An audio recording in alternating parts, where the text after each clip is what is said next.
So electrochemistry, let's start करें। तैयार हो? कॉपी पेन लेके? ओके, सो चलिए फटाफट से शुरू करते हैं। Types of electrochemical cell. Electrochemical cell कितने तरह के होते हैं? सबसे पहला सवाल तो यही आता है। सो कितने तरह के इलेक्ट्रोकेमिकल सेल होते हैं? तो दो तरह के इलेक्ट्रोकेमिकल सेल होते हैं। मैं आपको यहां लिख के बताता हूं। There are two types of electrochemical cell. दो तरह के इलेक्ट्रोकेमिकल सेल होते हैं, और वैसे अगर पूरा इलेक्ट्रोकेमिस्ट्री देखोगे तो उसको तीन पोर्शन में डिवाइड किया हुआ है। पहला है गैल्वेनिक सेल, दूसरा होता है इलेक्ट्रोलाइटिक सेल, और तीसरा होता है इलेक्ट्रोलाइटिक सॉल्यूशन। तो ये तीन पोर्शन है। सेल कितने तरह के होते हैं? मात्र दो तरह के होते हैं। इलेक्ट्रोकेमिकल सेल दो तरह के होते हैं। पहला वो जो कि केमिकल एनर्जी को इलेक्ट्रिकल एनर्जी में कन्वर्ट करता है, ये तो मालूम है। दूसरा वो जो इलेक्ट्रिकल एनर्जी को केमिकल एनर्जी में कन्वर्ट करता है, दूसरा होता है। पहला वो जो केमिकल एनर्जी को इलेक्ट्रिकल एनर्जी में कन्वर्ट करे, दूसरा जो इलेक्ट्रिकल एनर्जी को केमिकल एनर्जी में कन्वर्ट करे।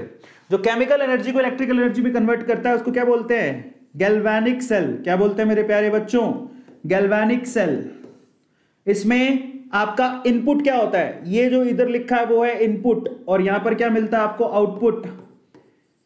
केमिकल इनपुट होता है, इलेक्ट्रिकल आउटपुट होता है, इसको गैल्वेनिक सेल कहते हैं। लेकिन दूसरा होता है electrical input and chemical output, इसको क्या बोलते हैं? Electrolytic cell. क्या बोलते हैं? Electrolytic cell. ये तुम्हारा इलेक्ट्रोलाइटिक सेल होता है। Is this clear? सबको समझ में आ गया? So there is a galvanic cell and there is an electrolytic cell. Is this clear to all of you? In this case this is your input and this one is your output. अब इनको बोलते क्या है वो भी मैंने आपको बता दिया। ये गैल्वेनिक सेल है, वो इलेक्ट्रोलाइटिक सेल है। अब आप ध्यान से देखो, यहां पर केमिकल इनपुट है लेकिन इलेक्ट्रिकल आउटपुट है। तो इन दैट केस यहां पर जो केमिकल रिएक्शन होती है वो कैसी होती है? स्पॉन्टेनियस, यानी कि अपने आप होती है। यहां पर जो केमिकल रिएक्शन है, जरा ध्यान से देखिए, ये पहला पॉइंट है, ये दूसरा पॉइंट है, ये तीसरा पॉइंट है। यहां जो केमिकल रिएक्शन होती है वो स्पॉन्टेनियस होती है, जबकि यहां पर ये पहला पॉइंट है, ये दूसरा पॉइंट है, और तीसरा पॉइंट क्या है? यहां पर जो केमिकल रिएक्शन होती है वो केमिकल रिएक्शन नॉन स्पॉन्टेनियस होती है, अपने आप नहीं होती। ऐसा मुझे कैसे पता? क्योंकि यहां पर आपको इनपुट देना पड़ रहा है, इलेक्ट्रिकल इनपुट, इलेक्ट्रिसिटी जो आप खुद मेहनत से पैदा करते हो। समझ में आया? तो ये आपको अंदर देनी पड़ रही है। That is the main problem. So human जब इनपुट देता है तो उसको लॉस है। तो जब आप इनपुट देते हो इसका मतलब ये अपने आप तो नहीं हो रही, इसके लिए आप लोगों को इलेक्ट्रिकल इनपुट देना पड़ रहा है। That's why this is non spontaneous. ये स्पॉन्टेनियस क्यों है? क्योंकि यहां पर कोई इलेक्ट्रिकल इनपुट नहीं है और इंसान के काम की चीज बाहर निकल रही है। समझ में आ गया? तो इंसान के काम की चीज यहां बाहर निकल रही है, दैट इज इलेक्ट्रिकल आउटपुट मिल रहा है यहां पर जो हमें चाहिए। तो ये हमारे लिए स्पॉन्टेनियस है, अपने आप होने वाली रिएक्शन। सबको समझ में आ गया? चौथा पॉइंट क्या है? जब रिएक्शन स्पॉन्टेनियस होती है तो थर्मोडायनेमिकली डेल्टा जी का वैल्यू क्या होता है? नेगेटिव। जिस भी केमिकल रिएक्शन, जो भी केमिकल रिएक्शन स्पॉन्टेनियस होती है उसके लिए गिब्स फ्री एनर्जी की वैल्यू क्या होती है? नेगेटिव। थर्मोडायनेमिक में तुमने पढ़ा होगा। जबकि यहां पर रिएक्शन नॉन स्पॉन्टेनियस है तो यहां पर डेल्टा जी का वैल्यू क्या होगा? Positive. And that's very important. ये चार पॉइंट तो आप में से सारे बच्चों को पता होने चाहिए। क्लियर है? पांचवें पॉइंट की तरफ चलते हैं। यहां पर पांचवा पॉइंट ये है कि जो एनोड और जो कैथोड होता है, समझ में आया? वो अलग अलग डिफरेंट कंटेनर में होता है। डिफरेंट कंटेनर में एनोड और कैथोड इलेक्ट्रोड को डिफरेंट कंटेनर में डाला जाता है। अभी दिखाऊंगा आपको। जबकि यहां पर क्या होता है? एनोड और कैथोड दोनों ही सेम कंटेनर में होता है। ये तो जानते हो कंटेनर का क्या मतलब है? चलो मैं दिखा देता हूं, मतलब समझो। आप लोगों को याद होगा, इतना तो जिसने पढ़ा हुआ है, अगर आपको गैल्वेनिक सेल बनाना है तो क्या करना पड़ता है? छोटा सा यहां बनाऊंगा, देखो। आपको एक यहां पर लेफ्ट हैंड साइड में एक कंटेनर लेना होता है, राइट हैंड साइड में एक कंटेनर लेना होता है। इसमें आप जो लेफ्ट हैंड साइड है उसमें आप क्या डालते हो? एनोड। राइट हैंड साइड में कैथोड। बीच में आप इसको जोड़ते हो इस तरह से। याद है तुम लोगों को कि नहीं याद है? बीच में से आप इसको ऐसे करके जोड़ते हो, ठीक है, लोड लगा के। और यहां पर तुम लोग क्या करते हो? इन दोनों को कनेक्ट करते हो सोल्ट ब्रिज से। याद है? याद है या नहीं याद है? सोल्ट ब्रिज से कनेक्ट करते हो। तो यहां पर अलग अलग कंटेनर में एनोड और कैथोड को डाला जाता है। जबकि इलेक्ट्रोलाइटिक सेल में क्या होता है? इलेक्ट्रोलाइटिक सेल में आप सेम कंटेनर के अंदर एनोड और कैथोड को डालते हो। सेम कंटेनर के अंदर आप एनोड और कैथोड को डालते हो। Is this clear to all of you? और यहां पर आउटपुट, यहां पर बैटरी कनेक्ट की जाती है। इनपुट में आपको इलेक्ट्रिसिटी देनी पड़ती है। तो यहां पर जो एनोड और कैथोड होता है वो अलग अलग कंटेनर में होता है, जबकि यहां पर एनोड और कैथोड दोनों सेम ही कंटेनर में होता है। समझ में आ गया? छठा पॉइंट जो मैं आपको यहां पर लिखने जा रहा हूं अब यहां पर कौन एनोड है और कौन कैथोड है, पॉजिटिव टर्मिनल कौन सा होता है और नेगेटिव टर्मिनल कौन सा होता है, ये बहुत कम बच्चों को पता होता है। सो इसके लिए यहां पर जो वर्ड है वो आपको याद रखना है, दैट इज LOAN, लोन। मैंने पढ़ाई में लोन लिया था, एजुकेशन में मैंने लोन लिया था, क्या तुमने कभी लोन लिया? मैं तुमसे सवाल बड़ा इंटरेस्टिंगली पूछता हूं, हे क्या तुमने कभी लोन लिया? मैंने भी लिया। इससे ऐसे करके याद होगा। तुम लोग बताओ मुझे, तुम में से किस किस ने लोन लिया है कभी? तुम्हारे पापा ने लिया होगा, कभी तो लिया होगा। क्या तुमने कभी किसी से प्यार किया? मैंने भी किया। क्या तुमने किसी से उधार लिया? मैंने भी लिया। So there is a word called loan. समझ में आया? लोन समझते हो क्या बच्चे? समझते हो कि नहीं समझते हो? नहीं लिया, उधार नहीं लिया तुमने कभी? उधार लिया होगा कभी कभी। तो ये लोन का मतलब क्या है जरा समझो। है ना? ए बसंती, इतना गंदा डायलॉग बोला, इसको शोले से जोड़ दिया लोगों ने। Somebody is writing, ए बसंती तुमने कभी किसी से लोन लिया? चलो देखो इधर आओ। तो फाइनली जरा ध्यान से इसको चेक करना, what I am saying is loan का मतलब क्या है। इधर वर्ड याद रखोगे लोन, तो उधर उल्टा कर देना उसका, जस्ट अपोजिट। ओके, तो आपको समझाता हूं, यहां पर लोन से आपको कुछ बहुत ही इंटरेस्टिंग चीजें मिलने वाली हैं। उल्टा ऐसे नहीं करना, दिमाग लगाना है। यहां पर एक वर्ड है लोन, लोन का मतलब समझो। अगर आपको लोन वर्ड याद है तो आप लोगों को क्या चीजें याद हो रही है? एल का मतलब होता है लेफ्ट साइड, क्या होता है? Left side. ओ का मतलब होता है ऑक्सीडेशन, लेफ्ट साइड में जो कंटेनर है वहां ऑक्सीडेशन हो रहा होगा। ए का मतलब है एनोड, उसे हम एनोड कहेंगे। अब बताओ, ये लेफ्ट साइड थी, ये राइट साइड थी। लेफ्ट साइड में जो ये जो दिख रहा है आपको, इसको क्या बोलेंगे? एनोड। तो राइट साइड में जो दिख रहा है आपको, उसको क्या बोलेंगे? कैथोड। सबको समझ में आ गया? क्लियर है? उसके बाद एन का क्या मतलब है? एन का मतलब होता है नेगेटिव। इसका मतलब जो आपके पास लेफ्ट हैंड साइड में जो आपके पास ये जो इलेक्ट्रोड दिख रहा है वो कैसा होगा? नेगेटिव। तो राइट हैंड साइड में जो दिख रहा है वो कैसा होगा? पॉजिटिव। तो यहां पर देखो, एनोड नेगेटिव टर्मिनल होता है और कैथोड पॉजिटिव टर्मिनल होता है। इसका जस्ट उल्टा यहां करना है। यहां पर छठे पॉइंट में क्या लिखोगे? यहां पर एनोड पॉजिटिव टर्मिनल होता है जबकि कैथोड नेगेटिव टर्मिनल होता है।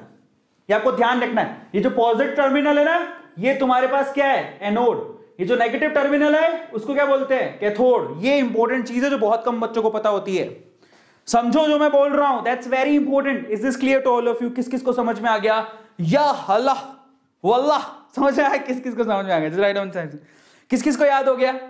तो मैं यहाँ लोन से क्या कहना चाह रहा हूं, लोन में जो ए है वो एनोड है जिसपे ऑक्सीडेशन होता है, वो लेफ्ट हैंड साइड में होता है और वो नेगेटिव टर्मिनल होता है। तो एनोड नेगेटिव होता है जबकि यहां पर एनोड पॉजिटिव होता है। Is this clear? यही सबसे बड़ा फर्क है इन दोनों में।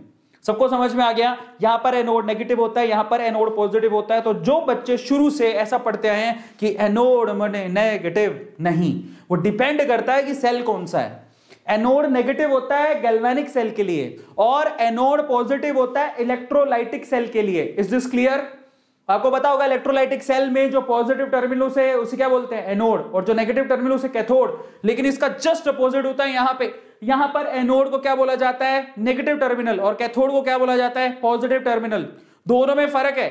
तो this is the working difference between the galvanic cell and the electrolytic cell. समझ में आ गया? किस किस को ये सारे पॉइंट याद हो गए? किस किस को ये सारे 6 के 6 पॉइंट याद हो गए? बोले कि यस सर, हमें याद हो गए।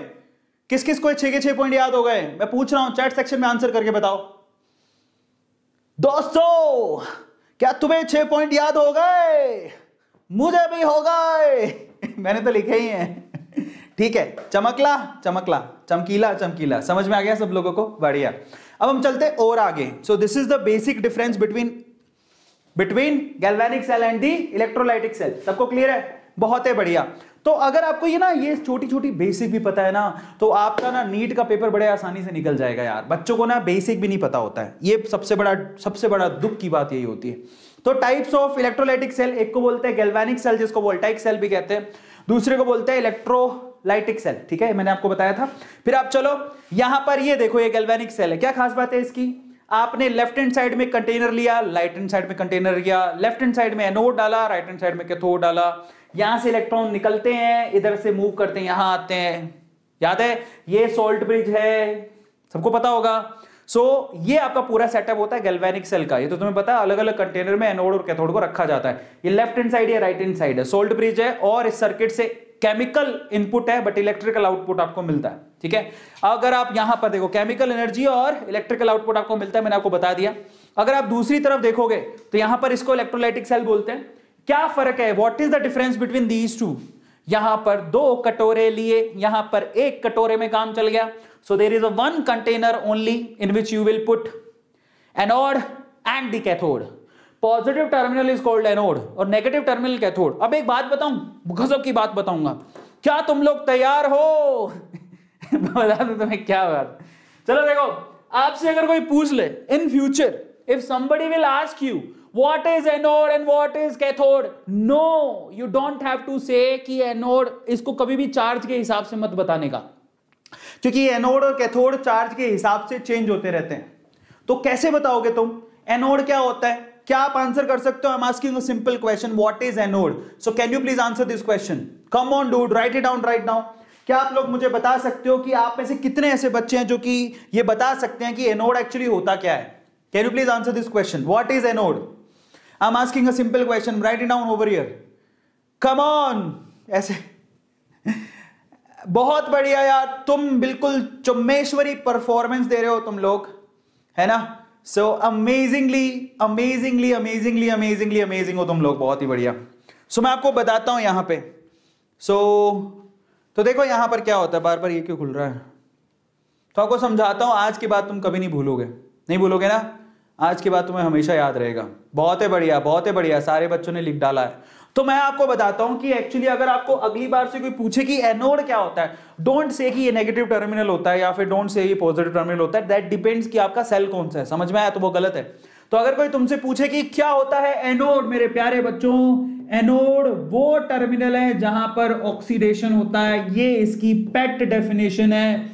जहां जिस टर्मिनल पर ऑक्सीडेशन होता है उसे एनोड कहते हैं। तो कैथोड किसे कहते हैं? कैथोड वो टर्मिनल होता है जहां पर रिडक्शन होता है। ये प्योर डेफिनेशंस हैं और एकदम 100% करेक्ट डेफिनेशंस हैं, 100% करेक्ट डेफिनेशंस हैं। बहुत कम बच्चों को पता होती है ये सब चीजें। एनोड वो टर्मिनल है जहां ऑक्सीडेशन होता है, कैथोड वो टर्मिनल है जहां रिडक्शन होता है। सबको समझ में आ गया? बल्ले बल्ले, कमाल कर दिया तुम लोगों ने। तो अब आप चेक करो मैं ऐसा क्यों बोल रहा हूं। तो यहां पर मैंने इसको एनोड क्यों बोला? क्योंकि पक्का यहां पर ऑक्सीडेशन हो रहा है। कैसे? आपको पता होगा कि यहां पर ये जो आपको दिख रहा है रोड, वो जिंक का है। अंदर जिंक का ही सॉल्यूशन भरा हुआ है, ZnSO4 का सॉल्यूशन भरा हुआ है, तो आपको पता होगा, है ना? तो यहां पर क्या होता है पता है? सबसे पहले जो जिंक है बेसिकली वो क्या करता है, Zn+2 में अपने आप को कन्वर्ट करता है और 2 इलेक्ट्रॉन छोड़ता है। यही 2 इलेक्ट्रॉन यहां से मूव करते हुए यहां आते हैं। तो इसका मतलब यहां पर क्या हो रहा है? ऑक्सीडेशन। इसलिए इसको क्या बोला? एनोड। समझ में आ गया? अब आ जाओ यहां पे, यहां पर भी ऑक्सीडेशन हो रहा है। हमें कैसे पता है?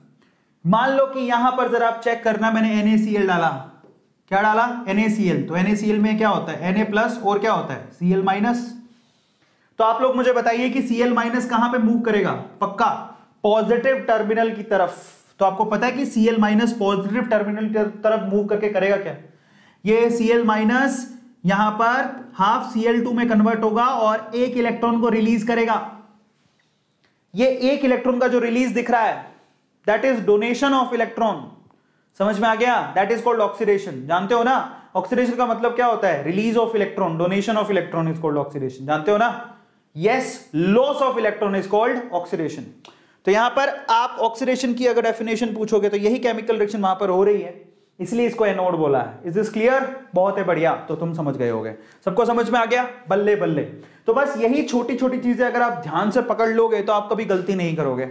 अब ध्यान देखो, इलेक्ट्रोलाइटिक सेल में क्या होता है? इलेक्ट्रिकल एनर्जी को केमिकल एनर्जी में कन्वर्ट किया जाता है। बहुत ही बढ़िया। Examples of galvanic cell. Galvanic cell का एग्जांपल है डैनियल सेल। किस किस को डैनियल सेल आता है? कौन बोला डैनियल सेल आएगा? किस किस को डैनियल सेल आता है? I will tell you the Daniell cell. तैयार हो तुम लोग? मैं डैनियल सेल दिखाता हूं तुम्हें।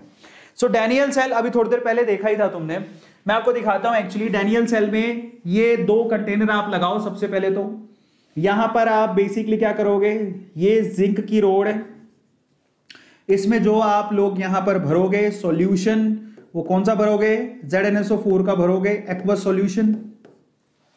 यहां पर आप क्या करोगे, कैथोड लगाओगे, कैथोड किसका लगाओगे, कॉपर का, और अंदर जो सॉल्यूशन भरोगे वो किसका भरोगे, ये भरोगे CuSO4 का, वो भी एक्वस सॉल्यूशन, जानते हो डैनियल सेल में।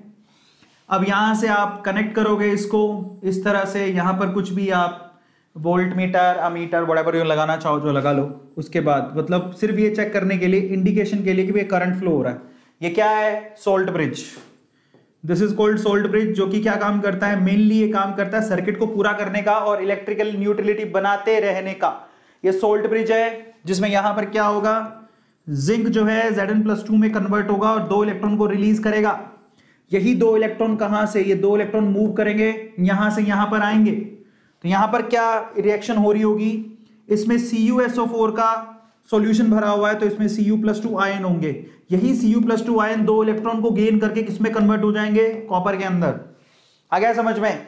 तो ये इलेक्ट्रॉन 2 इलेक्ट्रॉन लूज कर रहा है, वो तो इलेक्ट्रॉन गेन कर रहा है। आ गया समझ में। इसी को डैनियल सेल कहते हैं। और इसका अगर आप E0 सेल निकालोगे पूरे सेल का तो वो आएगा 1.1 वोल्ट। जानते हो 1.10 वोल्ट भी कह सकते हो। किस किस को पता है कि डैनियल सेल का जो E0 सेल होता है वो 1.10 वोल्ट होता है, किस किस को पता है। और ये सारी चीजें बेसिक है, तुम्हें पता होनी चाहिए। Is this clear to all of you? Just write down chat section की यस सर हमें पता है 1.1। अक्षय चौहान ने सही लिखा है ना, यस अक्षय चौहान। और विनीता, अच्छा क्या लग रहा है, क्या चल रहा है, बताओ किस किस को पता थी ये बात। इसी को डैनियल सेल कहते हैं। सॉल्ट ब्रिज इलेक्ट्रिकल न्यूट्रलिटी बना के रखता है, सर्किट को पूरा करता है, इसी को डैनियल सेल कहते हैं। और ये पूरी स्ट्रक्चर होती है डैनियल सेल की। Is this clear? बल्ले बल्ले, तुमने कमाल कर दिया, धमाल कर दिया। I love you man, I love you, I am very expressive and I love you. चलो आज मैं रसोड़े में गया था, तुमने किस किस ने मुझे रसोड़े में देख लिया? आज किस किस ने मुझे रसोड़े में देखा? नहीं देखा? Just go and check A2 के लॉयंस, उसमें आज मैं रसोड़े में हूं। किस किस ने मुझे यार रसोड़े में देखा है? किस किस ने मुझे यार रसोड़े में देखा है? देखा था? नहीं देखा तो देख लेना, बड़ा मजा आएगा। मैंने बताया बेसिकली उसके अंदर की नटेला को कैसे खाया जाता है। First time you will see in kitchen, see me in kitchen. Nancy का बर्थडे है क्या? Happy birthday Nancy. नैन्सी करे मेरे बर्थडे। चलो हैप्पी बर्थडे नैन्सी। तो अगर आपने अरविंद अरोड़ा को रसोड़े में नहीं देखा है तो गो चेक आउट A2 के लॉयंस एंड वहां पर मैं रसोड़े में दिखूंगा तुम्हें। चलो तो अब हम लोग आगे चलते हैं। डैनियल सेल ये रहा, जिसमें आपको बता ही दिया है, ये जिंक है, ये कॉपर है, सॉल्ट ब्रिज है, सब कुछ बता चुका हूं मैं, है ना, और डिटेल बता चुका हूं। और आपको मैंने ये भी बता दिया कि वहां पर केमिकल रिएक्शन कैसे होती है। अच्छा ये और सेल रिप्रेजेंटेशन कैसे करते हैं डैनियल सेल का, ये हमें कैसे पता कि इसको ऐसे लिखा जाता है, तो वो भी मैं आपको बता देता हूं। तो जरा देखो, तो मैं आपको समझाता हूं कि सेल रिप्रेजेंटेशन कहां से आई। तो अगर कोई पूछे कि आपके गैल्वेनिक सेल का सेल रिप्रेजेंटेशन कैसे किया जाता है, that I will tell you that very easy, that is very easy. कैसे, मैं आपको बताता हूं। तो आप लोग जरा ध्यान से देखो, पूरा सर्किट अगर आपने गौर से देखा है, ठीक है, जो मैं आप पीछे लेके चलता हूं, आप लोगों ने देख ही लिया था, तो मैं आप लोगों को पीछे लेके चलता हूं। ये सर्किट था पूरा जो आप लोगों ने देखा था। तो मैं आपको बताता हूं, अगर मैं इसको हर बार तो मैं ये नहीं बना सकता, बार बार बनाऊंगा तुम लोग होगे सर बोर हो रहे हैं, क्या है कि 2 डब्बे बनाते जा रहे हो। इसको रिप्रेजेंट कैसे करेंगे, that I will tell you. तो देखो इसको रिप्रेजेंट करने का तरीका क्या है। देखो यहां पर क्या है ना, ये आपका लेफ्ट हैंड साइड है, तो ये आपका राइट हैंड साइड है ना। तो यहां पर आपका ऑक्सीडेशन होगा, तो यहां पर आपका क्या होगा, रिडक्शन। देखो R से R मैच भी हो रहा है। राइट हैंड साइड में रिडक्शन होता है, लेफ्ट हैंड साइड में क्या होता है, ऑक्सीडेशन। अब इसको कैसे रिप्रेजेंट करोगे, तो देखो यहां पर इस केमिकल रिएक्शन को देखोगे तो यहां पर क्या हो रहा होगा, जिंक किस में कन्वर्ट हो रहा होगा, Zn+2 में, और वो 2 इलेक्ट्रॉन रिलीज कर रहा होगा, यस। और मैं पूछूं यहां पर कैसी केमिकल रिएक्शन हो रही है, Cu+2 2 इलेक्ट्रॉन को गेन करके किस में कन्वर्ट हो रहा होगा, Cu के अंदर, यस। थोड़ा फेजेस पे चलते हैं। ये सॉलिड है, सॉलिड से किस में चला जाएगा, एक्वस के अंदर। ये क्या है, ये एक्वस है, एक्वस से किस में चला जाएगा, सॉलिड के अंदर। तो अगर मुझे इसे दिखाना है, और साथ में एक सोल्ट ब्रिज भी आपको दिखाई दे रहा है, तो अगर इसको ना स्मॉल वे में रिप्रेजेंट करना है, सेल रिप्रेजेंटेशन तो कैसे होती है। तो देखो सबसे पहले आप लिखोगे कि लेफ्ट हैंड साइड, पहले आप एक काम करो, यहां पर है ना, मैं थोड़ा रबड़ ले लेता हूं, हटाइए भैया, ये हटा दिया। सबसे पहले आप लोग सेल रिप्रेजेंट करना है तो क्या करते हो, देखो आप सबसे पहले ना यहां पर लिखो, ये कौन सी साइड है तुम्हारी, ये तुम्हारी लेफ्ट हैंड साइड है, जगह नहीं बच रही है, मैं यहां लिख देता हूं। चलो ये तुम्हारी लेफ्ट हैंड साइड है, ये तुम्हारी कौन सी साइड है? Right hand side. ये लिखना नहीं होता, वो तुम्हें पता होना चाहिए। तुम्हारी लेफ्ट साइड है, वो तुम्हारी राइट साइड है। लेफ्ट हैंड साइड में ऑक्सीडेशन लिखते हो, राइट साइड में रिडक्शन लिखते हो। अच्छा, लेफ्ट साइड में क्या होता है? नेगेटिव टर्मिनल, तो आप नेगेटिव साइन लगाओ। Now this is really very important. Left side में आपको पता ना LOAN, याद करवाया था मैंने, LOAN। Left hand side oxidation, anode and negative terminal, समझ में आ गया? राइट हैंड साइड में फिर कौन सा साइन लगेगा? पॉजिटिव। तो तुमने 2 साइन लगा दिए। फिर उसके बाद देखो लेफ्ट हैंड साइड में हो क्या रहा है। लेफ्ट हैंड साइड में जो जिंक है वो किस में कन्वर्ट हो रहा है? Zn+2 में कन्वर्ट हो रहा है। यस, एक्वस लिख देना नीचे, लिख दिया। लेफ्ट हैंड साइड में जिंक Zn+2 में कन्वर्ट हो रहा है। फिर आप 2 डंडे लगाओ। ये 2 जो डंडे आपको दिखाई दे रहे हैं बेसिकली वो क्या है? सोल्ट पिच को रिप्रेजेंट करते हैं। फिर आप क्या लिखोगे? राइट हैंड साइड में क्या हो रहा है? यहां पर देखो Copper+2 कॉपर में कन्वर्ट हो रहा है। सेम चीज वहां पर लिख दो कि यहां पर जो Copper+2 है एक्वस में, ये किस में कन्वर्ट हो रहा है? कॉपर के अंदर। खत्म। ये लो सेल रिप्रेजेंटेशन है। Is this hard? जो मैंने लिखा वो हार्ड किस किस को लगा? वो अमेज़न पे लाल रंग का शक्तिमान का चड्डी खरीद लेना। किस किस को ये हार्ड लगा? Just write down chat section. लाल रंग का शक्तिमान का चड्डी लेके शक्तिमान शक्तिमान, मम्मी से नीले रंग की चुन्नी ले लेना, और फिर तुम एक लायरा की वो पहन लेना, क्या बोलते हैं उसको, तुम पहले लायरा की वो पहनना, लायरा की लेगिंग, लेगिंग के ऊपर शक्तिमान की लाल चड्डी, उसके बाद मम्मी से एक चुन्नी, फिर वो ऐसे करके खड़े हो जाना यूं, शक्तिमान शक्तिमान। ऐसी बने बच्चों को शक्तिमान बनाना कैसे बनेगा ना? अगर आप फैंसी ड्रेस कंपटीशन सुने हो तुम लोग, so there is a fancy dress competition. तो फैंसी ड्रेस कंपटीशन में बच्चे को शक्तिमान बनाना तो क्या करते हो? पहले तो उसको एक वो पजामी पहनाते हो नीले रंग की, फिर एक नीली टी शर्ट पहनाते हो, उसी नीले रंग की पजामी के ऊपर उसको लाल रंग की चड्डी पहना दो, फिर उसके गले में एक चुन्नी बांध दो नहीं, वो फिर शक्तिमान बन जाता है। नहीं तो बस ऐसा ही, अगर आप लोगों को लगता है कि शक्तिमान बन के ही आएगा तो तुम उल्लू के पट्टे हो, ठीक है? अमेज़न से ऑर्डर कर लेना। बचपना कितना अच्छा होता था, नहीं? मुझे आज फैंसी ड्रेस कंपटीशन में मेरे को क्या बनाया था पता तुम्हें? हंसोगे तुम लोग, रहने दो चलो रहने देते हैं, नहीं ज्यादा ही पोल खुल जाएगी, तुम कहोगे ऐसा ऐसा भी हुआ। चलो तो फाइनली ठीक है, तो ये हुआ तुम्हारा। अच्छा बाय द वे, तुम्हें क्या बनाया? तुम कोई फैंसी ड्रेस कंपटीशन में पार्टिसिपेट करने गए हो तो तुम्हें क्या बनाया गया था? तुम पहले अपनी पोल खोलो फिर मैं बताऊंगा। So this is a cell representation, जो मैंने आपको बता दिया कि कैसे होती है, that I have told you already कि कैसे होगी। ये सेल रिप्रेजेंटेशन है, मैंने आपको बता दिया कौन क्या करता है, और मैंने आपको ये भी बता दिया कि केमिकल रिएक्शन कैसे होती है। जहां पर आपको इलेक्ट्रॉन दिखे वो हाफ रिएक्शंस हैं। Is this clear? और ओवरऑल रिएक्शन ये हो रही है, जिंक Copper+2 के साथ रिएक्ट करके Zn+2 और Cu में कन्वर्ट हो रहा है। हाफ रिएक्शंस को जोड़ा गया और कुछ नहीं। अब मैंने आप लोगों से सवाल पूछा था कि आप लोगों को जो फैंसी ड्रेस कंपटीशन हुआ, बच्चे थे ना आप, तब कंपटीशन हुआ होगा, तब आप क्या बने थे? आपकी मम्मी ने आपको क्या बनाया था? जेफ बेजोस, शक्ल देखी है, उसके बाल नहीं है, जेफ बेजोस ठीक है। और मेरे को लोटस बनाया था, और चंदा मामा बनाया था, और क्या बनाया था? राधा बनाया था। अच्छा, पोकर बनाया था, राधा, और मॉस्किटो मच्छर बने, फेरी, और अच्छा किसी का कंपटीशन हुआ ही नहीं है। कोई दरोगा बनाया, मतलब पुलिस में भी है कोई, और उल्लू बनाया, फौजी बनाया, गुंडा बनाया गांधी बनाया। गांधी सबको बनाते, ये मैंने देखा, गांधी बहुत लोगों को बनाया होगा। इंदिरा गांधी, सही। परी, ये पापा की परी वही है जो परी बनी है। लड़का कभी परी बना है? मतलब कई बार क्या होता है, मैंने ऐसा भी देखा है कि बहुत सारे लड़के जो है ना, बचपन में छोटे छोटे जब बच्चे थे तो बहुत क्यूट दिखते थे, तो ऐसा मैंने बहुत बार देखा कि लड़कों को ही परी बना के उसकी मम्मियां फैंसी ड्रेस कंपटीशन में ले जाती थी देखा, मैंने बहुत बार देखा। नहीं तो कौन कौन सा लड़का एकदम परी बन के गया स्कूल? कौन सा लड़का परी बन के गया है? वो परी नहीं, वो परा था ठीक है, तो देखो तुम्हारे सामने डॉक्टर कृष्ण भगवान। कृष्णा तो बहुत लोग बनते हैं। केला बन के भी गया कोई, केला वाह बेटा, वेरी गुड, तू पक्का बायो में कुछ करेगा। और हल्क बन के गया कोई, doctor Pokemon, very good. Black window, अच्छा। मूर्ति जेठालाल परा बन के गया, ठीक है। रोबोट, बहुत बढ़िया, बहुत बढ़िया, बचाए तुम लोग है ना? मैंने बहुत बार बहुत कुछ बनाऊं, तो उसमें से बहुत बढ़िया नहीं बताऊंगा गधा भी बन के गया है कोई, तो मैं नहीं बता सकता मैं क्या बन के गया था। चलो तो अब आगे चलते हैं। डैनियल सेल तुम्हारा खत्म हो गया। Now will see electrode potential. क्या होता है इलेक्ट्रोड पोटेंशियल? अगर कोई तुमसे पूछे कि इलेक्ट्रोड पोटेंशियल होता क्या है, सबसे पहले तो इलेक्ट्रोड पोटेंशियल क्या होता है, देखो मैं आपको तुम्हें सिंपल सी चीजें समझाता हूं, जरा ध्यान से समझो कि इलेक्ट्रोड पोटेंशियल पैदा कब होता है। तो आपने कभी कैपेसिटर देखा है क्या? किस किसने कैपेसिटर देखा है? किस किसने कैपेसिटर देखा है? Capacitor capacitor capacitor capacitor capacitor physics में पढ़ा होगा तुम लोगों ने। फिजिक्स में तुमने पक्का एक टॉपिक पढ़ा होगा जिसको कैपेसिटर बोलते हैं। और मैं आपकी जानकारी के लिए बता देता हूं कि कैपेसिटर आपके फैन में होता है। कभी आपने नहीं देखा तो देख लेना, फैन बिना कैपेसिटर के नहीं चलता।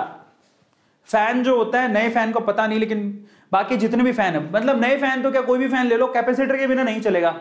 ठीक है, क्योंकि कैपेसिटर क्या करता है? स्टार्टिंग एनर्जी प्रोवाइड करता है किसी को भी स्टार्टिंग, क्योंकि फैन अपने आप से तो स्टार्ट नहीं हो सकता, उसको इनिशियल टॉर्क चाहिए रहता है, और वो इनिशियल टॉर्क कैपेसिटर प्रोवाइड करता है, वो इनिशियल धक्का।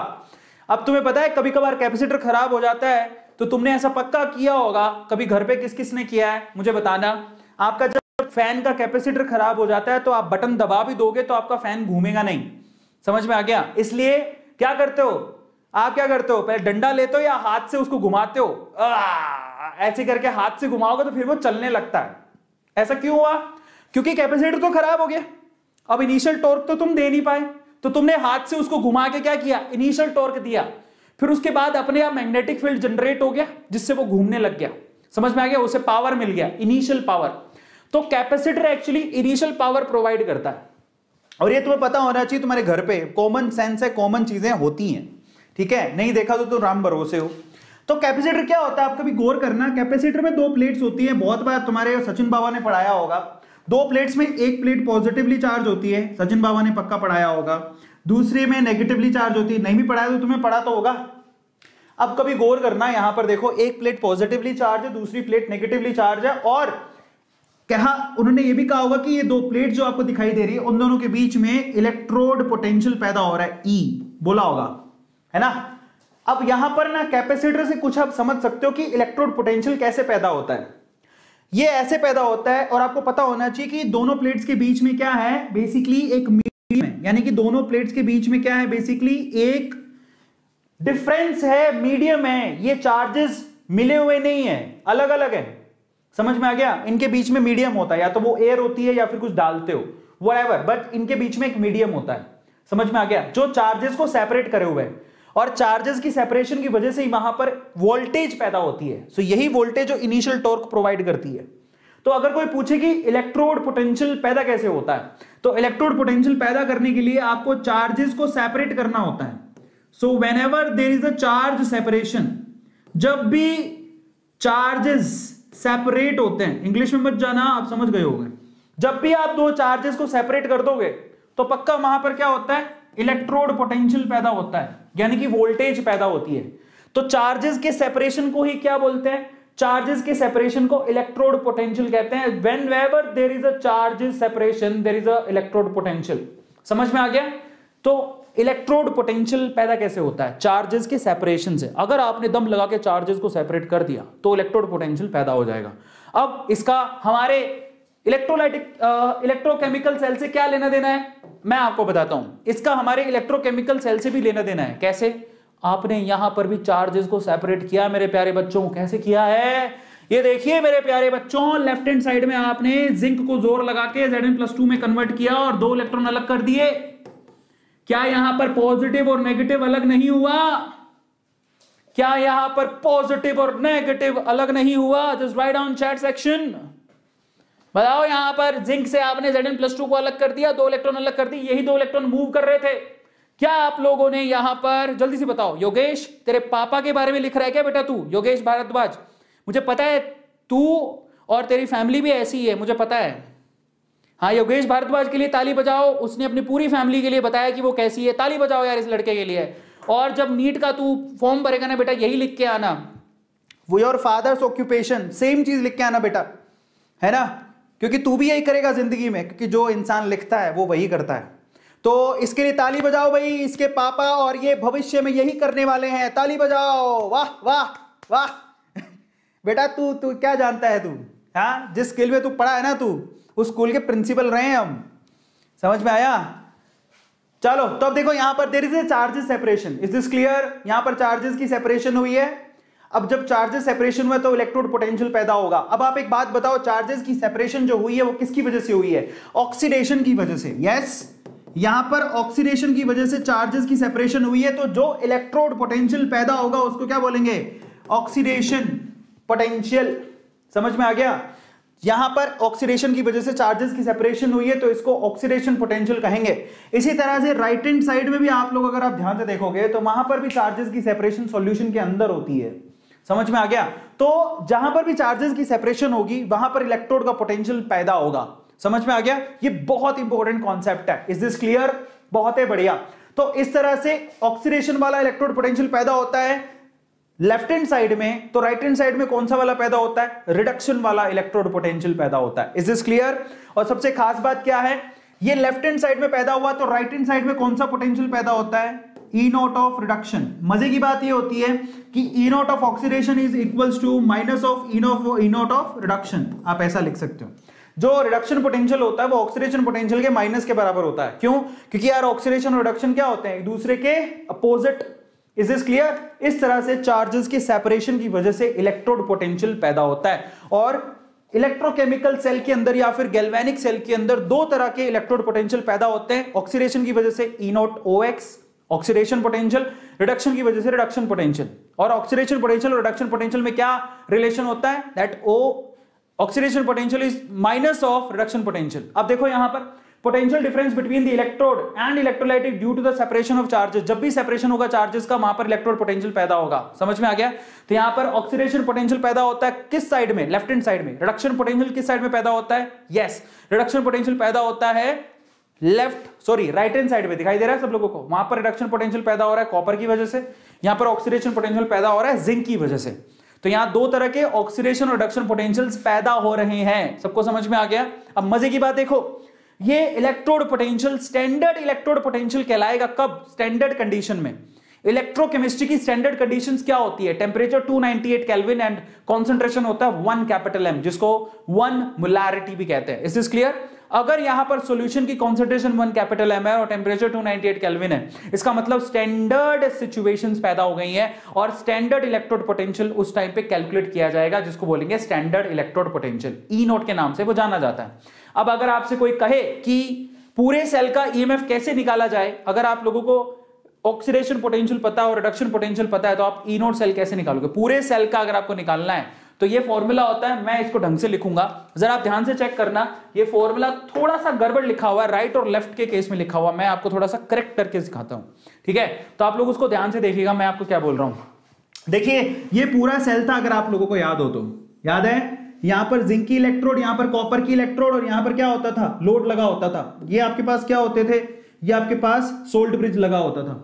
यहां पर कौन सा इलेक्ट्रोड पोटेंशियल पैदा होगा? ऑक्सीडेशन। यहां पर कौन सा इलेक्ट्रोड पोटेंशियल पैदा होगा? रिडक्शन।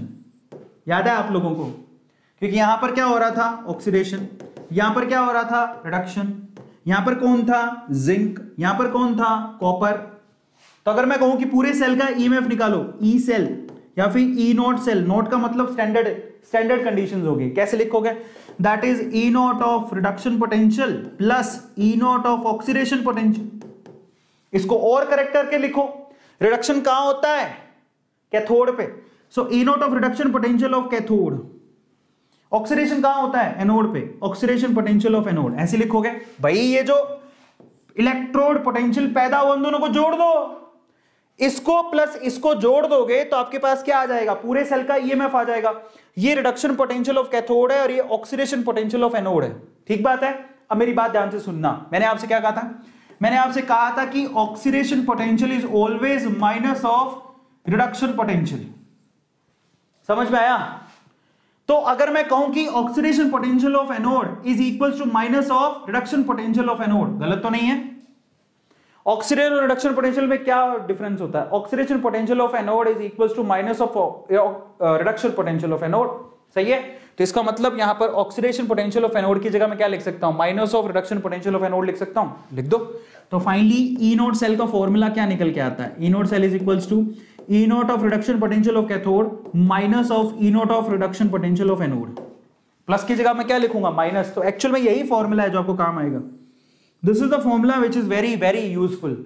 तो अगर कोई पूछे कि यहां पर किस फॉर्मूले को आपको यूटिलाइज करना है, राइट और लेफ्ट करके मत याद करो, बेटर आप ऐसे याद करो, E naught of reduction potential of cathode minus of E naught of reduction potential of anode.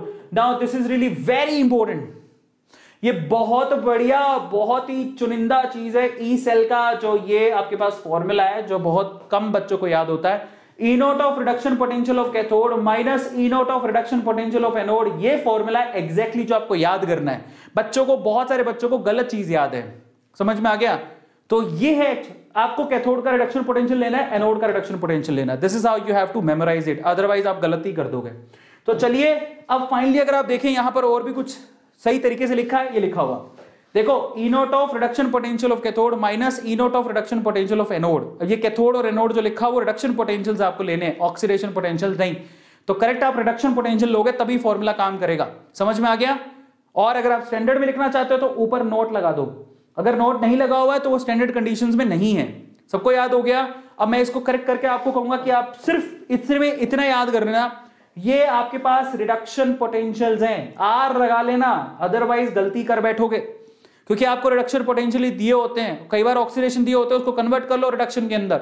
So E naught of reduction potential of cathode minus E naught of reduction potential of anode. किस किस को याद हो गया? Just write down chat section कि yes sir हमें याद हो गया। ये किस किस को फॉर्मूला याद हो गया? Just write down chat section. खोल देता हूं, चैट खोलता हूं, तुम बहुत मरे मरे से बोल रहे हो। जिंदा हो, जिंदा रहने के लिए तेरी कसम, जिंदा रहने के लिए तेरी कसम, एक मुलाकात जरूरी है सनम। जिंदा हो तो लिखो। याद हो गया सब लोगों को? बल्ले बल्ले, शावा शावा, बहुत बढ़िया, बहुत बढ़िया, याद हो गया? बहुत बढ़िया, बहुत बढ़िया। अब हम आगे चलते हैं, ठीक है, क्योंकि बहुत बड़ा चैप्टर है तो हमें थोड़ा और आगे चलना है, फटाफट से चलते हैं। अब अपन आते हैं इलेक्ट्रोकेमिकल सीरीज की तरफ। इलेक्ट्रोकेमिकल सीरीज बनाई गई है शी से रिलेटेड। शी क्या है? स्टैंडर्ड हाइड्रोजन इलेक्ट्रोड पोटेंशियल, उसी के रिस्पेक्ट में आपको इलेक्ट्रोकेमिकल सीरीज बना के दी गई।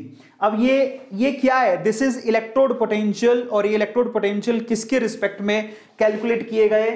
ये इसके रिस्पेक्ट में कैलकुलेट किए गए, शी के रिस्पेक्ट में। देखो ये है स्टैंडर्ड हाइड्रोजन इलेक्ट्रोड पोटेंशियल, इसी के रिस्पेक्ट में। ये इसके इलेक्ट्रोड पोटेंशियल कितना है? 0 है। और ये किसके लिए? ये शी है, स्टैंडर्ड हाइड्रोजन इलेक्ट्रोड पोटेंशियल। उसी के रिस्पेक्ट में देखो, किसी के इलेक्ट्रोड पोटेंशियल पॉजिटिव है, नीचे वालों के नेगेटिव है। समझ में आ गया? अगर कोई पूछे कि बताओ standard reduction potential most positive किसका है, तो वो है फ्लोरीन का। समझ में आ गया? ये स्टैंडर्ड रिडक्शन, और ये सारे के सारे रिडक्शन पोटेंशियल्स हैं, आपकी जानकारी के लिए बता देता हूं। So these are reduction potential, और मोस्ट पॉजिटिव ऑफ फ्लोरीन का है, मोस्ट नेगेटिव किसका है? लिथियम का। और ये आपको पता होना चाहिए, बहुत कम बच्चों को पता होता है। लिथियम का मोस्ट नेगेटिव रिडक्शन पोटेंशियल है स्टैंडर्ड रिडक्शन पोटेंशियल, SRP। क्या है ये? SRP, स्टैंडर्ड रिडक्शन पोटेंशियल्स की वैल्यू दे रखी है। और ये कैसे कैलकुलेट की गई? शी के रिस्पेक्ट में कैलकुलेट की गई। शी क्या है? शी के बिना काम नहीं होता, लड़कियों के बिना कुछ काम नहीं होता, आप जानते हो ना। फिर मुझे क्या बताऊं? तो ये सवाल है कि लड़कियों के बिना कुछ काम नहीं होता। देखो लड़कियां हैं तो आज संसार में सब बैलेंस चल रहा है, अदरवाइज तो मारधाड़ हो चुकी होती है अभी तक, है ना। सो यहां पर भी शी के बिना काम नहीं होता। ये पूरी की पूरी लिस्ट बनाई गई है शी के रिस्पेक्ट में। Is this clear? शी नहीं होती तो यहां पर काम ही नहीं होता। बहुत है बढ़िया। तो अब हम लोग आगे चलते हैं, इसी को बोलते हैं। और इसमें याद करने की चीज क्या है? याद करने की चीज है कि ये 0 के रिस्पेक्ट में कुछ पॉजिटिव है, जिसमें सबसे पॉजिटिव फ्लोरीन है। 0 के रिस्पेक्ट में कुछ नेगेटिव है, जिसमें सबसे नेगेटिव लिथियम है। Is this clear? इसको स्टैंडर्ड इलेक्ट्रोकेमिकल सीरीज कहा जाता है। अब मजे की बात देखो, अगर कोई पूछे कि यहां पर जिसका रिडक्शन पोटेंशियल मोस्ट पॉजिटिव है वो आसानी से रिड्यूस हो जाएगा, समझ में आया? और इसका मतलब वो आसानी से रिड्यूस होगा तो बहुत अच्छा ऑक्सीडाइजिंग एजेंट है, क्योंकि वो खुद रिड्यूस होगा, सामने वाले को ऑक्सीडाइज करेगा। तो fluorine is a very good oxidizing agent, यहां से पता लगता है। इसी तरह से इसका मोस्ट नेगेटिव है, तो ये आसानी से रिड्यूस नहीं होगा, इसका मतलब ये आसानी से ऑक्सीडाइज होगा। अगर ये आसानी से ऑक्सीडाइज होगा तो ये बहुत अच्छा रिड्यूसिंग एजेंट है। तो यहीं से पता लगता है कि आपका जो लिथियम है वो बहुत अच्छा रिड्यूसिंग एजेंट है। समझ में आया? तो ये आपको ध्यान रखना है। Is this clear? तो यहां पर लिखा भी हुआ है, जरा आप गौर से देखो, यहां नीचे से ऊपर जाओगे तो वीक ऑक्सीडाइजिंग एजेंट से स्ट्रॉन्ग ऑक्सीडाइजिंग एजेंट की तरफ जा रहे हो, मतलब फ्लोरीन बहुत अच्छा ऑक्सीडाइजिंग एजेंट है। क्यों? क्योंकि वो आसानी से रिड्यूस हो जाता है खुद। जबकि यहां पर इधर की तरफ आओ, जरा ध्यान से देखो, इधर की तरफ देखो, स्ट्रॉन्ग रिड्यूसिंग एजेंट से ऊपर वीक रिड्यूसिंग एजेंट है, मतलब ऊपर से नीचे आने पर बेसिकली क्या है, रिड्यूसिंग एजेंट की प्रॉपर्टी घटती है, बढ़ती है। इसका मतलब लिथियम बहुत अच्छा रिड्यूसिंग एजेंट है, it's a strong reducing agent, क्योंकि खुद रिड्यूस नहीं हो सकता, क्योंकि इसकी रिडक्शन पोटेंशियल नेगेटिव है। इसकी रिडक्शन पोटेंशियल नेगेटिव है, मतलब रिड्यूस नहीं होगा तो ये ऑक्सीडाइज होगा, ऑक्सीडाइज होगा तो सामने वाले को रिड्यूस करेगा, इसलिए बहुत ही स्ट्रॉन्ग रिड्यूसिंग एजेंट है। चलिए अब आगे चलते हैं। नेक्स्ट हमारे पास Nernst equation, this is one of the finest and most important thing. Nernst equation क्या होती है और आपको वर्बली याद करनी है। अगर मैं कहूं आपसे कि कोई केमिकल रिएक्शन इस तरह से परफॉर्म हो रही है, किसी इलेक्ट्रोकेमिकल सेल के अंदर केमिकल रिएक्शन में ए और बी पार्टिसिपेट कर रहे हैं और यहां पर एक्स और वाई बना रहे हैं और ये उनकी स्टोइकियोमेट्रिकल कोफिशिएंट है, तो यहां पर अगर आपको नर्स्ट इक्वेशन को, ये क्यों लिखा गया, क्योंकि यहां पर नर्स्ट इक्वेशन में आपको रिएक्शन कोफिशिएंट लिखना होता है, इसीलिए इसको लिखा गया। तो नर्स्ट इक्वेशन प्रॉपर्ली किस किस को याद है, याद होनी चाहिए। पूरे नर्स्ट इक्वेशन पहले तो कहां काम आती है, ये बहुत इंपॉर्टेंट है। ये वहां काम आती है जहां पर आपकी स्टैंडर्ड कंडीशंस ना हो, मतलब आपका concentration 1 capital M, molarity 1 capital M ना हो, आपका जो प्रेशर है बेसिकली 1 atm ना हो, समझ में आ रहा है, वहां पर आपके काम आती है। तो अगर हम लोग बोले कि ई सेल क्या है, that is E cell is equal to E not cell minus 2.303 RT/NS log of Q। ऊपर क्या लिखते हो, यहां पर लिखा जाता है बेसिकली ये प्रोडक्ट्स, नीचे क्या लिखे जाते हैं, रिएक्टेंट्स। स्टोइकियोमेट्री के साथ में इसको रिएक्शन कोफिशिएंट कहा जाता है। तो अगर कोई मुझसे पूछे तो काम की चीज क्या है, तो यहां पर देखो E not cell standard electrode potential है, आर की वैल्यू गैस कांस्टेंट है, टी टेंपरेचर है, एन नंबर ऑफ इलेक्ट्रॉन है, एफ फैरेड है। और अगर मैं यहां पर टेंपरेचर फिक्स कर दूं, सपोज करो कि टेंपरेचर 298 है, आर की वैल्यू फिक्स होती है, एन नंबर ऑफ इलेक्ट्रॉन उसको एज इट इज रखो, और एफ यहां पर क्या है 96500। अगर मैं रख दूं ये 25 डिग्री सेल्सियस 298, आर की वैल्यू रख दूं, एफ की वैल्यू रख दूं, तो अब आप इसको क्या कर सकते हो, 25 डिग्री सेल्सियस पर आपके पास ये इक्वेशन बनेगी और ये इक्वेशन सबसे ज्यादा काम आती है। जब वैल्यू रख के कैलकुलेट करोगे तो ई सेल की वैल्यू किसके बराबर होगी, E not cell minus 0.059/n log of Q। आप इसको Q कहें, रिएक्शन कोफिशिएंट चलेगा, कोई प्रॉब्लम नहीं है। लेकिन ये फॉर्मूला बहुत काम आता है, किस किस को याद हो गया, 0.059/N। This is the main Nernst equation, but the temperature is 25 degree Celsius, 25 degree Celsius पर this is the main thing. Is this clear to all of you? जल्दी से बताओ ये सबको समझ में आया कि ना आया? नर्स्ट इक्वेशन कहते हैं इसे। नर्स्ट इक्वेशन किस किस को याद है, और ये इक्वेशन आपको याद होनी चाहिए। चलो बहुत अच्छी बात है। सो बेसिकली ये नर्स्ट इक्वेशन है जो आपको सबसे ज्यादा काम आएगी, सबसे ज्यादा। और अगर इक्विलिब्रियम की बात करें, Nernst equation at equilibrium, equilibrium पे आपका सेल काम करना बंद कर देता है।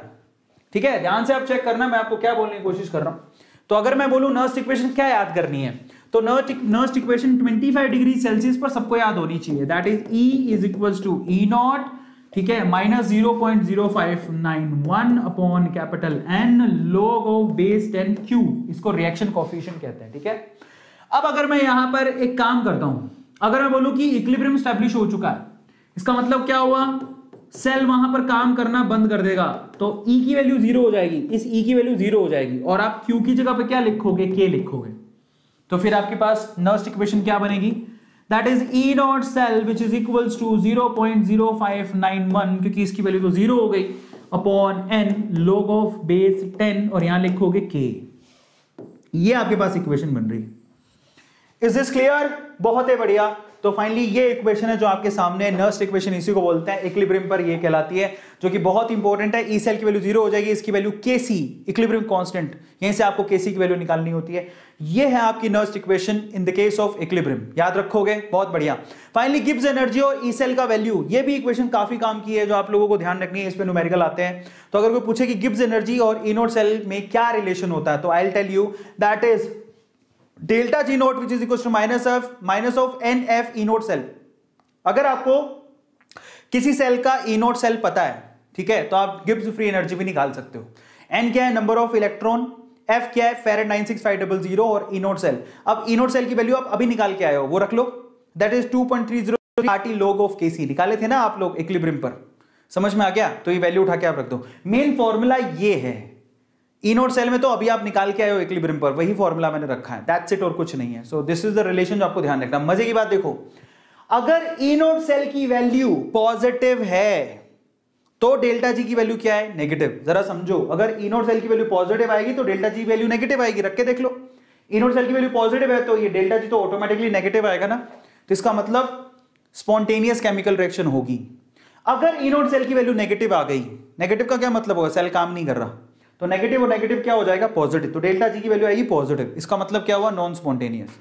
और अगर ई नोड सेल की वैल्यू जीरो है तो फिर डेल्टा जी नॉट की वैल्यू भी क्या होगी? जीरो। समझ में आ गया? ये इक्विलिब्रियम की कंडीशन निकल के आती है। चलिए अब हम आगे चलते हैं, नेक्स्ट हमारा आर्टिकल है। नेक्स्ट आर्टिकल क्या है? Conductance of electrolytic cell. Electrolytic solution के कंडक्टेंस की बात करते हैं। Now what do you mean by conductance?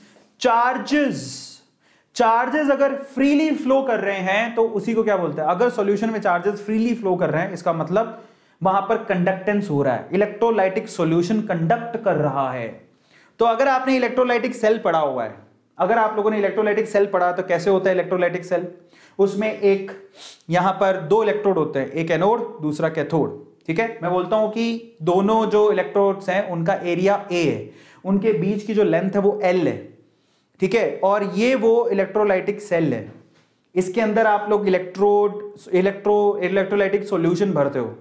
तो आप इसी इलेक्ट्रोलाइटिक सॉल्यूशन जो आपने भरा है, अगर आप उसकी क्या करना चाहो, कंडक्टेंस को चेक करना चाहो, तो उसका फॉर्मूला कैसे लिखोगे? And that's very easy as well. तो मैं आपको बताता हूं कैसे लिखा जाता है। ओके, तो आपने रेजिस्टेंस तो सुना होगा, रेजिस्टेंस क्या होता है? रो एल बाई ए। आपको मैं आपकी जानकारी के लिए बता देता हूं कि जो कंडक्टेंस होता है वो रेजिस्टेंस के रेसिप्रोकल होता है। कंडक्टेंस क्या होता है? 1/r। Conductance is opposite to the resistance. तो आपको C 1/r है, 1/r का क्या मतलब हो गया? 1/ρ, और उसके बाद आप क्या लिख रहे हो? A/L। उल्टा किया है ना आपने, L/A का उल्टा कर दिया। तो कंडक्टेंस को कैसे लिखा जाता है? 1/ρ। ये कहलाता है कप्पा। ये क्या होता है? रेजिस्टिविटी। तो हमारे पास एक सिंबल है कंडक्टिविटी, कप्पा। समझ में आ गया? रो रेजिस्टिविटी है तो 1/ρ क्या कहलाएगा? कंडक्टिविटी। आर की जगह आपने सी लिखा जो कि रेसिप्रोकल है। ये रेजिस्टेंस है तो ये क्या है? कंडक्टेंस। ये रेजिस्टिविटी है तो ये क्या है? कंडक्टिविटी। आ गया सबको समझ में? और साथ में क्या लिख रहे हो आप? A/L। अब मैं आपको एक चीज बताता हूं, ध्यान से सुनना। ये A मने एरिया, L मने लेंथ। अब मैं यहां पर एक सिंबल दे रहा हूं, सेल कांस्टेंट। सेल कांस्टेंट को x से लिखा जाता है और वो होता है L/A। Length upon area is cell constant. तो आप देखो यहां पर मैं क्या लिखूंगा? C = K इंटू A/L लिखा हुआ है, इसको 1/x लिखूंगा। x मने सेल कांस्टेंट। समझ में आ गया? और सेल कांस्टेंट की वैल्यू क्या होती है? A/L। और वहां पर क्या लिखा हुआ है? यहां पर L/A, x की वैल्यू L/A होती है, और वहां क्या लिखा हुआ है? A/L। तो 1/x लिखूंगा। तो यहां से कप्पा की वैल्यू निकाल लो। कप्पा क्या निकल के आएगा? Conductance into cell constant. ये बहुत इंपॉर्टेंट चीज है जो आप लोगों को याद रखनी है। कप्पा क्या होता है? Kappa conductivity which is equal to conductance into cell constant. याद रखोगे? किस किस को याद हो गई? Kappa conductivity which is equal to conductance into cell constant, किस किस को याद हो गया? Conductivity is equal to conductance into cell constant. Is this clear? जल्दी से लिख के बताओ चैट सेक्शन के अंदर। Come on dude, write it down right now. मजा तभी आएगा जब आप लिखोगे, अदरवाइज तो मजा नहीं आने वाला। किस किस को याद हो गया? तो फाइनली आपको ये सारे फॉर्मूले याद होने चाहिए, मजा तभी आएगा। अब कंडक्टेंस की यूनिट क्या होती है? रेजिस्टेंस की यूनिट ओम होती है, इसका ओम इनवर्स या फिर साइमन। याद रखोगे? साइमन। तो अब यहां पर कंडक्टिविटी कप्पा की बात कर लेते हैं, जो मैं आपको पहले ही बता सकता हूं। कप्पा क्या होता है? That is conductance into cell constant, G into x, G into G star. कई बुक्स में इसको ऐसे भी लिखते हैं। कप्पा कोई पूछे कि कप्पा क्या होता है, तो कप्पा होता है G इंटू G स्टार। समझ में आया? ये याद रख लोगे, G into G star. G क्या है? कंडक्टेंस। G स्टार क्या है? That is x only, cell constant. समझ में आ गया? ये आपको ध्यान रखना है। बहुत बढ़िया। सो इस तरह से आप लोग इसको डील करते हो, ये सबको समझ में आ गया होगा। L/A सेल कांस्टेंट होता है, तो फाइनली इसको आपको पता लग गया। अब मैं आपको यहां पर इफेक्ट ऑफ डाइल्यूशन बताता हूं। अगर आप सिस्टम को, किसी इलेक्ट्रोलाइटिक सॉल्यूशन को डाइल्यूट करते हो, उसमें पानी डालते रहते हो, तो क्या फायदा होता है? अगर आप पानी डालते रहोगे तो उनको फ्री स्पेस मिलेगा। समझ में आता है? आप खुद सोचो, मैं आपको बोल रहा हूं जाओ तैर के आओ, तो आप मेरी ईमानदारी से बात बताना, आप में से बचपन की बात याद आ गई। मैं अगर आपको बोलूं जाओ बच्चों तैर के आओ, तो तुम कहां आसानी से तैरोगे? नाली के अंदर या फिर नदी के अंदर? Just write down chat section. बताओ, अगर मैं तुम्हें बोलूं कि जाओ बच्चों तैर के आओ, तो तुम कहां आसानी से तैरोगे? नाली के अंदर या नदी के अंदर? somebody said मोल्टन सॉल्यूशन के अंदर। ट्विंकल ट्विंकल हमारी लिटिल स्टार है। तो तुम नाली में नहीं तैर सकते क्योंकि नाली छोटी होती है, उसमें पानी कम होता है। तुम नदी में तैर सकते हो, समझ में आ गया? नदी बड़ी होती है और पानी ज्यादा होता है। तो चार्जेस के साथ भी तो ऐसा ही है ना। चार्जेस को अगर बड़ी नदी मिलेगी, बहुत सारा पानी मिलेगा, तो वो आसानी से तैर लेंगे। समझ में आया? बस सेम चीज यहां पर अप्लाई कर दो आप। तो इसका मतलब क्या हो गया? जब भी आप डाइल्यूशन करते हो, डाइल्यूट करते हो, तो पानी ज्यादा ऐड कर रहे हो। पानी ज्यादा ऐड कर रहे हो तो चार्जेस को फ्री स्पेस मिल रहा है घूमने को। समझ में आ गया? चार्जेस को फ्री स्पेस मिल रहा है घूमने को, और उनकी बेसिकली क्या होता है? कंडक्टेंस की वैल्यू बढ़ती है। तो आप जरा ध्यान से समझना, यहां पर अगर कोई पूछे कि डाइल्यूट करने पर क्या चीज बढ़ती है, डाइल्यूट करने पर चार्जेस फ्रीली घूम सकते हैं। ठीक है, चार्जेस की फ्रीनेस इंक्रीज हो जाती है। इसका मतलब इलेक्ट्रोलाइटिक सॉल्यूशन की जो कंडक्टेंस होगी, ठीक है, वो इंक्रीज हो जाएगी। समझ में आ गया?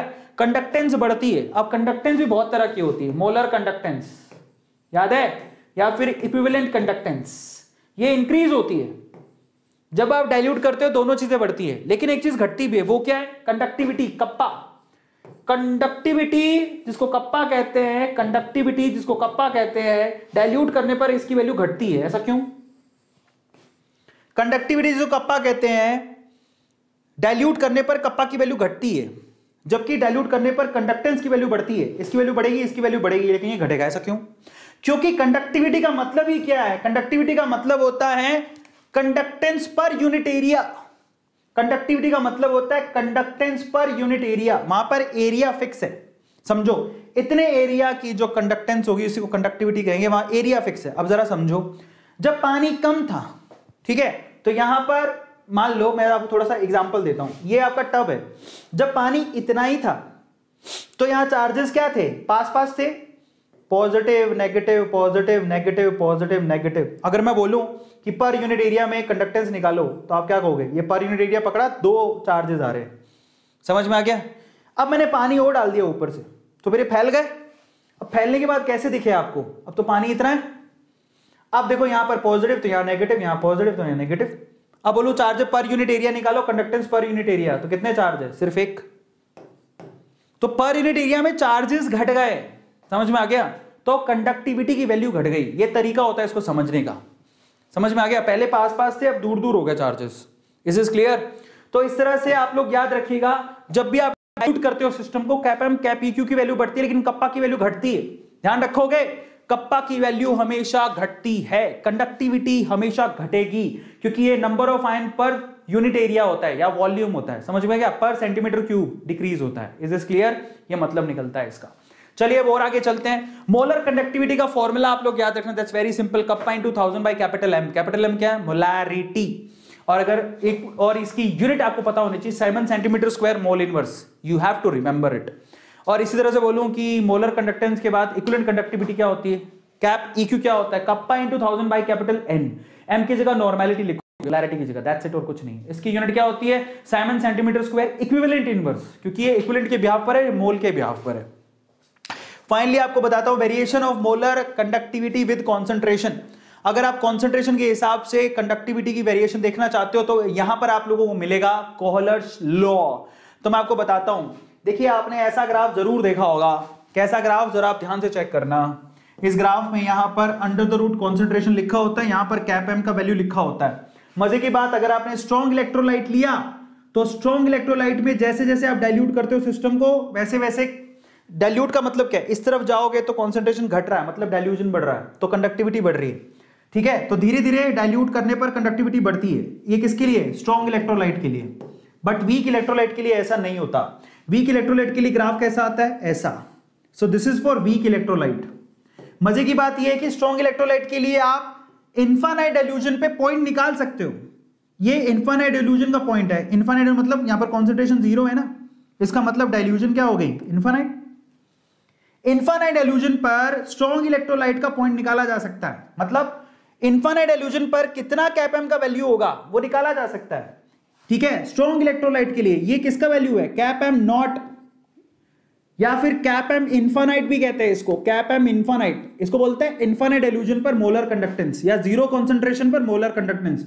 वो स्ट्रॉन्ग इलेक्ट्रोलाइट के लिए निकाला जा सकता है, लेकिन वीक इलेक्ट्रोलाइट के लिए नहीं निकाला जा सकता। क्यों? क्योंकि ये कहां पर काटेगा हमें क्या पता, ये तो पैरेलल आ रहा है, हमें नहीं पता है कहां काटेगा। और इसी के लिए वीक इलेक्ट्रोलाइट के केस में हम लोग कोहलर्स लॉ यूज करते हैं। क्या यूज करते हैं? कोहलर्स लॉ, और जो कि बेहद बेहतरीन और सिंपल है। और कोहलर्स लॉ आपको दिखाता, कुछ नहीं है, आपको इनफाइनाइट इल्यूजन पे अलग अलग चार्जेस की कंडक्टिविटी को जोड़ना होता है और कुछ नहीं होता, बहुत सिंपल है। तो ये ग्राफ आपको स्ट्रॉन्ग इलेक्ट्रोलाइट के लिए तो पता है, ऐसा ग्राफ आता है जिसमें आप कैप एम नॉट का वैल्यू निकाल सकते हो, जहां काटेगा वो कैप एम नॉट का वैल्यू होगा। लेकिन वीक इलेक्ट्रोलाइट के लिए आप नहीं निकाल सकते हो, स्ट्रॉन्ग इलेक्ट्रोलाइट के लिए बड़े आसानी से निकाला जा सकता है। That's very simple. ऐसा क्यों निकाला जा सकता है? क्योंकि वहां पर क्या है, क्योंकि वो स्ट्रॉन्ग इलेक्ट्रोलाइट है तो 100% वो आयनाइज हो जाता है। समझ में आ गया? इसी वजह से ऐसा होता है। स्ट्रॉन्ग इलेक्ट्रोलाइट में निकालना बेहद आसान है, 100% आयनाइज हो जाता है। फिर अगर आप डाइल्यूट करते जाओगे तो यहां पर लेसर इंटर आयनिक इंटरेक्शन होगा, जिसकी वजह से आप यहां पर क्या निकाल सकते हो, बड़े आसानी से कैप एम का वैल्यू निकाल सकते हो। लेसर स्टेरिक हिंड्रेंस भी होता है, ठीक है। दीज आर द रीजन जिसकी वजह से आपको वहां पर क्या दिखता है, reason for increasing cap M. Cap M की वैल्यू क्यों इंक्रीज होती है, उसके पीछे के रीजन दो हैं। समझ में आ गया? इंटर आयनिक इंटरेक्शन लेस होता है और वहां पर स्टेरिक हिंड्रेंस भी लेस होता है, ये रीजन है। हालांकि इसकी कोई खासी जरूरत नहीं है, बट वीक इलेक्ट्रोलाइट के केस में क्या होता है, वीक इलेक्ट्रोलाइट के केस में आपके पास जो ग्राफ आता है वो ऐसा आता है, ठीक है, प्रैक्टिकल ग्राफ है, जो कि कहां काटेगा हमें नहीं पता। इस केस में आप लोग क्या करते हो, इस केस में आप लोगों को कोहलर्स लॉ यूज करना होता है। यहां पर कैप एम की वैल्यू बेसिकली बड़े बड़े ही इस तरह से, जरा देखो इसका बिहेवियर चेक करो, रेक्टेंगल हाइपरबोला के जैसे बढ़ती है, एंड वी डोंट नो कि क्या होगा। और ऐसा क्यों होता है? क्योंकि यहां पर अल्फा की वैल्यू, वीक इलेक्ट्रोलाइट के लिए अल्फा की वैल्यू 100% नहीं होती है, मुश्किल से 5% या 7% होती है। जब आप पानी डालते हो तो धीरे धीरे वो बढ़ती है, इसीलिए ऐसा ग्राफ आपको देखने को मिल रहा है। यही रीजन यहां पर लिखा भी हुआ है, ठीक है। तो डिग्री ऑफ डिसोसिएशन काफी कम होती है इसी वजह से, और इसी के लिए हम लोग क्या करते हैं, कोहलर्स लॉ का इस्तेमाल करते हैं। Kohlrausch's law is very simple. Kohlrausch's law ये कहता है कि अगर आप लोगों को किसी वीक इलेक्ट्रोलाइट के लिए कैप एम का वैल्यू निकालना है, कैप एम नॉट का वैल्यू वीक इलेक्ट्रोलाइट के लिए निकालना है, तो चार्जेस की कैप एम नॉट की वैल्यू जोड़ दो। वीक इलेक्ट्रोलाइट के केस में चार्जेस की कैप एम नॉट की वैल्यू जोड़ दो, दैट्स इट, और कुछ नहीं है। Limiting molar conductivity eight infinite illusion आप निकाल सकते हो। चार्जेस की आपको देखो चार्जेस, कैटायन की मोलर कंडक्टिविटी और एनायन की मोलर कंडक्टिविटी की वैल्यू को जोड़ के आप निकाल सकते हो, कोई प्रॉब्लम नहीं है वीक इलेक्ट्रोलाइट के केस में। That's very simple. समझ में आ गया? और ये सबसे बच्चों के जैसे सवाल होते हैं, इतने आसान होते हैं कि मैं क्या ही बताऊं मैं आपको। समझ में आ गया? और यहां पर ये क्या है, ये स्टोइकियोमेट्रिक कोएफिशिएंट कह सकते हो आप इसको। ये स्टोइकियोमेट्रिक कोएफिशिएंट है, ये उसकी वैल्यू है, ये स्टोइकियोमेट्रिक कोएफिशिएंट है, वैल्यू है। मैं आपको थोड़ा सा निकाल के दिखा देता हूं, जरा मतलब समझो क्या है। तो अगर कोई मुझसे पूछे कि इसको प्रैक्टिकली समझाओ, तो देखो आप यहां पर अगर मान लो कि कैप एम नोट की वैल्यू निकालना चाहते हो CH3COOH के लिए, तो आप क्या करो, सबसे पहले तो अगर आप इसको तोड़ोगे, सपोज CH3COOH को तोड़ोगे तो कैसे टूटेगा, ये टूटेगा CH3COO माइनस ये एनायन है प्लस H प्लस ये कैटायन है। स्टोइकियोमेट्रिक कोएफिशिएंट कितना है, 1, यहां पर कितना है, 1। समझ में आ गया? तो यहां पर क्या करोगे, स्टोइकियोमेट्रिक कोएफिशिएंट 1 है और डेल्टा नोट की वैल्यू किसके लिए लेनी है आपको, CH3COO माइनस है, निकाली गई है, प्लस यहाँ पर ये 1 है। कैप एम नोट की किसके लिए वैल्यू लेनी है, H प्लस के लिए। एनायन और कैटायन की कैप एम की वैल्यू जोड़ दो, आपके पास इसकी इनफाइनाइट इल्यूजन पे कैप एम की वैल्यू आ जाएगी। दैट्स इट, और कुछ नहीं। बच्चों के जैसे सवाल होते हैं इसके, समझ में आया? यही मतलब है और कुछ नहीं। सो फाइनली बहुत बहुत बधाई हो। कैलकुलेशन कैप एम नोट का जैसे एग्जाम्पल के तौर पर यहाँ पर दिया हुआ, कैसे निकालना है। सपोज करो कि आपको ये डेटा से निकालना है, एग्जांपल दिया हुआ है, आपको HCl का कैप एम नोट का वैल्यू दिया, NaCl का दे रखा और इसका दे रखा है, ठीक है। अब आपसे कहता है कि वो कैलकुलेट करके बताओ, तो दैट्स वेरी सिंपल। आप जरा सोचो कि आपको क्या चाहिए, CH3COOH चाहिए। बताओ CH3COO कहां है, ये रहा, तीसरे वाले डेटा में CH3COO है। H प्लस कहां है, पहले वाले डेटा में। तो पहले और तीसरे डेटा में एक्स्ट्रा क्या है, यहां पर Na एक्स्ट्रा है और यहां पर Cl एक्स्ट्रा है। तो जरा देखो मैं क्या करूंगा, दैट्स वेरी सिंपल। मैं क्या करूंगा, पहले मैं अगर आपको ये वैल्यू निकालनी है तो सबसे पहले मैं आप कैप एम नोट का वैल्यू लूंगा HCl के लिए, क्योंकि मेरे को H प्लस का चाहिए, ये रहा H प्लस। फिर मैं क्या करूंगा, कैप एम नोट का वैल्यू लूंगा CH3COONA के लिए, क्योंकि ये रहा CH3COO, तो ये आ गया हमारे पास। एक्स्ट्रा क्या है, Cl और Na एक्स्ट्रा है, तो माइनस कर दो। तो यहां पर minus of cap M not NaCl लिखूंगा, खत्म कहानी। जोड़ दूंगा डेटा को, HCl का डेटा कितना है 425, तो ये 425 लमसम ले रहा हूं। नीचे वाले का डेटा कितना है 91, तो माइनस क्या करोगे 126, खत्म हो गई कहानी। बताओ इससे आसान कुछ मिलेगा क्या, इससे आसान कुछ मिलेगा नहीं, यही आंसर है इसका, यही आंसर है। और सबसे आसान बच्चों के जैसे सवाल इसी में से आते हैं और कहीं से नहीं आते, याद रखना इस बात को। सो फाइनली ये तरीका है इसको निकालने का, 425 में 91 जोड़ के 126 माइनस कर दो, ये आंसर आ जाएगा। This is the answer, this is how you have to calculate. Kohlrausch law की कैलकुलेशन में क्या करते हो आप लोग, यहां पर आप वीक इलेक्ट्रोलाइट के केस में अल्फा की वैल्यू भी कैलकुलेट कर सकते हो। अल्फा कैसे निकालते हो, डिग्री ऑफ डिसोसिएशन। आप इनफाइनाइट इल्यूजन पे कैपएम की वैल्यू और किसी भी कॉन्सेंट्रेशन पे कैपएम की वैल्यू कैलकुलेट करो, उसके रेशियो को ही अल्फा कहते हैं। ये फॉर्मूला आपको पता होना चाहिए, इससे आप के की वैल्यू भी निकाल सकते हो, ठीक है। ये सिंपल से फॉर्मूले हैं। डिग्री ऑफ डिसोसिएशन के बाद आप यहां पर के की वैल्यू भी निकाल सकते हो, डिग्री कांस्टेंट, डिसोसिएशन कांस्टेंट की वैल्यू भी निकाल सकते हो, के की वैल्यू भी यहां पर कैलकुलेट की जा सकती है, कोई प्रॉब्लम नहीं है। और वो क्या होता है, C alpha square upon 1 minus alpha. मैं यहां पर ये सब नहीं दिखाऊंगा, सिंपल फॉर्मूला आपको पता होना चाहिए। ये सारी चीजें आप कैलकुलेट करके आओ। केसी की वैल्यू होती है C alpha square upon 1 minus alpha और अल्फा की वैल्यू होती है कैपम अपॉन कैपम नॉट। बस ये सिंपल तरीके हैं इसको निकालने थे। Is this clear? बहुत ही बढ़िया। फाइनली हम लोगों ने यहां पर कर लिया है खत्म। ये 2 पोर्शन थे जो खत्म हो गए और इलेक्ट्रोलाइटिक सेल बेसिकली आपके बोर्ड एग्जाम से हटा दिया गया है, तो ये पूरा का पूरा चैप्टर हो गया खत्म। तो आप लोग